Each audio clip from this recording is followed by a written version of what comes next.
আমার লিপসা ভৌणी ओडिसी संगीत में गई तो ओडिसी रो अलंकार हो जाए बोल तो से बोल माने आसपार बाबू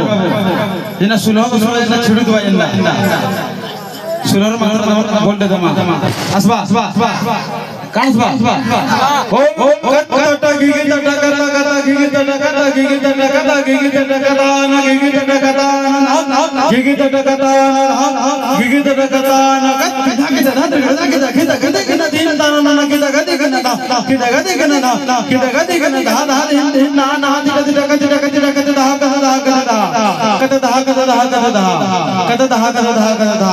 তারপর ওডিসি গানা স্টার্ট হবে বাবু আসবা बोल